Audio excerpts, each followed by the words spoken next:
നമസ്കാരം. കൈതരിപ്പ് സാധാരണയായിട്ടുള്ള ഒരു സംഗതിയാണ്. ലോകത്തിലെ ഏകദേശം 5 മുതൽ 10% വരെ ആളുകൾക്ക് കൈതരിപ്പ് ഉണ്ടെന്നാണ് ഒരു കണക്ക്. എന്തൊക്കെയാണ് ഈ കൈതരിപ്പിന്റെ കാരണങ്ങൾ? ലക്ഷണങ്ങളിൽ നിന്ന് ഇത് എന്തൊക്കെയാണെന്ന് എങ്ങനെ മനസ്സിലാക്കാം? കൈതരിപ്പ് ഉണ്ടെങ്കിൽ എന്തൊക്കെ കാര്യങ്ങളാണ് നമ്മൾ ശ്രദ്ധിക്കേണ്ടത്? ഇതിനെ പറ്റിയൊക്കെയാണ് ഇന്നത്തെ ഡിസ്കഷൻ.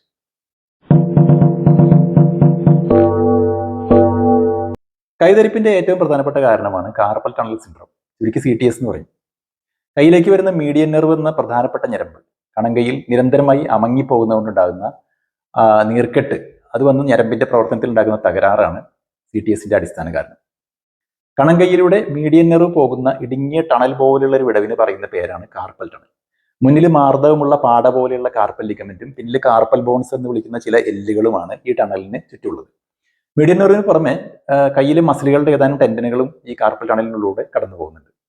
ഡയബറ്റിസ്, തൈറോയിഡ് സംബന്ധമായ അസുഖങ്ങൾ, റുമറ്റോയ്ഡ് ആർത്രൈറ്റിസ് പോലുള്ള വാതരോഗങ്ങൾ, ഗർഭാവസ്ഥ, പൊണ്ണത്തടി, കണങ്കയുടെ എല്ലുകൾക്ക് വരുന്ന പൊട്ടലുകൾ, തേയ്മാനം, മസിൽ ടെൻഡനുകൾക്ക് വരുന്ന നീർക്കെട്ടായ ടീനോസൈനോവൈറ്റിസ് എന്ന രോഗം, ഇതൊക്കെ CTSലേക്ക് വഴിതെളിക്കാവുന്ന കാര്യങ്ങളാണ്.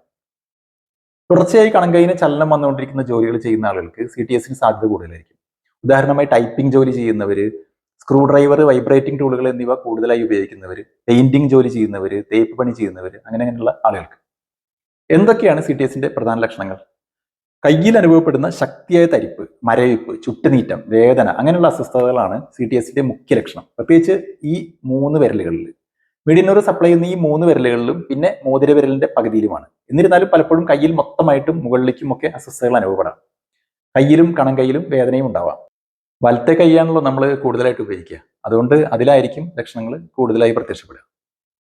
കുറെ നേരം നമ്മൾ എന്തെങ്കിലും കയ്യിൽ പിടിക്കുമ്പോൾ, ഉദാഹരണത്തിന് മൊബൈൽ ഫോൺ ഉപയോഗിക്കുമ്പോൾ, ചൂല് കൊണ്ട് അടിച്ചു വരുമ്പോൾ, അടുക്കളയിൽ കത്തി ഉപയോഗിച്ചിട്ട് കറിക്ക് അരിയുമ്പോൾ, കുറെ നേരം സ്റ്റിയറിംഗ് പിടിക്കുമ്പോൾ, ബസ്സിൽ കമ്പി പിടിച്ച് നിൽക്കുമ്പോൾ, അപ്പോഴൊക്കെ ബുദ്ധിമുട്ട് കൂടുതലായി പ്രകടമാവുന്നു.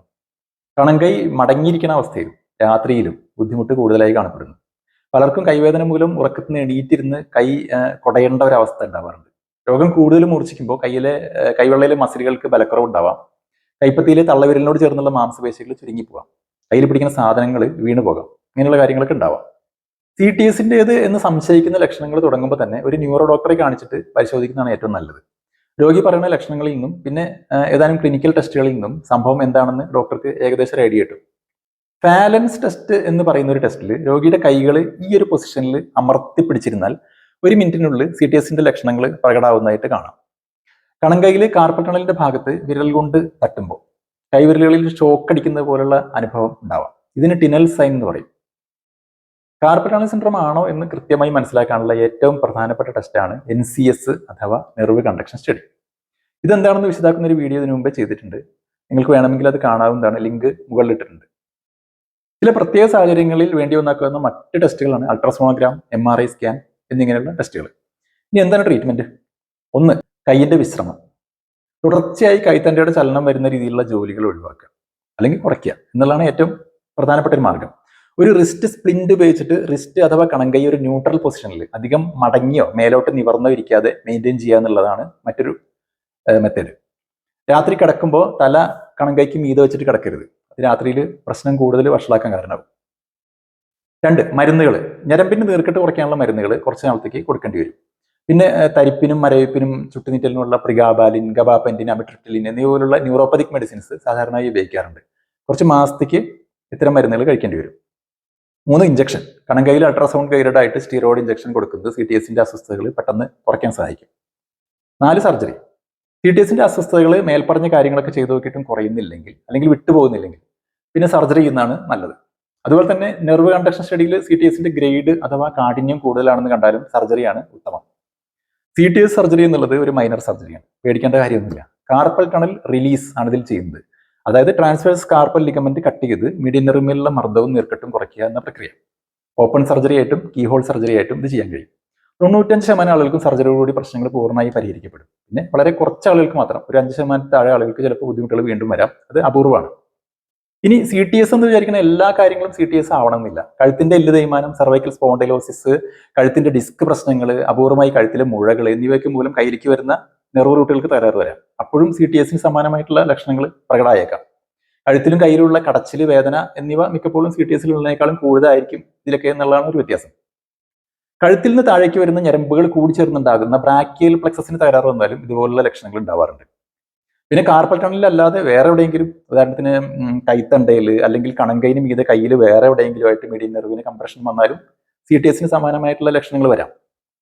സുഷുമ്നാ നാഡിയെ ബാധിക്കുന്ന രോഗങ്ങൾ, ഉദാഹരണത്തിന് സിറിംഗോമൈലിയ, മൾട്ടിപ്പിൾ സ്ക്ലിറോസിസ് എന്നിവ കയ്യിൽ തരിപ്പായിട്ട് പ്രത്യക്ഷപ്പെടാം. മസ്തിഷ്കാഘാതം അഥവാ സ്ട്രോക്ക്, പ്രത്യേകിച്ച് അത് തലാമസ് എന്ന് പറയുന്ന തലച്ചോറിന്റെ ഭാഗത്തിനെ ബാധിച്ചാൽ അത് ചിലപ്പോൾ തരിപ്പ് മാത്രമായിട്ട് പ്രകടമായേക്കാം. പിന്നെ പറയാനുള്ള ഒരു കാര്യം, മനസ്സിന്റെ ടെൻഷൻ ഇതിൽ ഏത് തരത്തിലുള്ള തരിപ്പിനെയും കൂട്ടുകയും ചെയ്യും. എല്ലാ ഞരമ്പ് വേദനകളും ടെൻഷൻ വരുമ്പോൾ കൂടുതലായിട്ട് അനുഭവപ്പെടും. ടെൻഷനുള്ള മിക്കവർക്കും മനസ്സിലായിട്ടുള്ള ഒരു കാര്യമായിരിക്കും അത്. പിന്നെ വേറെ എന്തൊക്കെയാണ് കൈതരിപ്പ് ഉണ്ടാക്കുന്ന മറ്റു കാര്യങ്ങൾ? വൈറ്റമിൻ ഡെഫിഷ്യൻസി, പ്രത്യേകിച്ച് വൈറ്റമിൻ B12 കുറവ്, അത് കൈകാല് തരിപ്പ് ഉണ്ടാക്കാം. ഡയബറ്റിക് ന്യൂറോപ്പതി കാരണം കൈതരിപ്പ് ഉണ്ടാവും. പക്ഷേ കാൽതരിപ്പ് വന്ന് കുറെ നാളുകൾക്ക് ശേഷമേ സാധാരണയായി കൈതരിപ്പ് വരാറുള്ളൂ. അപ്പോൾ ഇതൊക്കെയാണ് കൈതരിപ്പിനെ പറ്റി പറയാനുള്ള പ്രധാനപ്പെട്ട കാര്യങ്ങൾ. നിങ്ങൾക്ക് ഈ വിഷയത്തിൽ എന്തെങ്കിലും സംശയങ്ങൾ ഉണ്ടെങ്കിൽ താഴെ കമന്റ്സായി രേഖപ്പെടുത്തുക. ഞാൻ കഴിയുന്നത് പോലെ ഉത്തരം തരാൻ ശ്രമിക്കാം. നിങ്ങൾക്ക് വീഡിയോ ഉപകാരപ്പെട്ടു എന്ന് കരുതുന്നു. വീഡിയോ ഇഷ്ടപ്പെട്ടാൽ ലൈക്ക് ചെയ്യുകയും മറ്റുള്ളവർക്ക് ഒന്ന് ഷെയർ ചെയ്യുകയും ചെയ്യുക. ഇതുപോലുള്ള മെഡിക്കൽ വീഡിയോസിനായി ചാനൽ സബ്സ്ക്രൈബ് ചെയ്തിട്ടില്ലെങ്കിൽ അതുകൂടി ഒന്ന് ചെയ്യുക. അപ്പോൾ മറ്റൊരു വീഡിയോ ആയിട്ട് വരുന്നത് വരെ നന്ദി, നമസ്കാരം.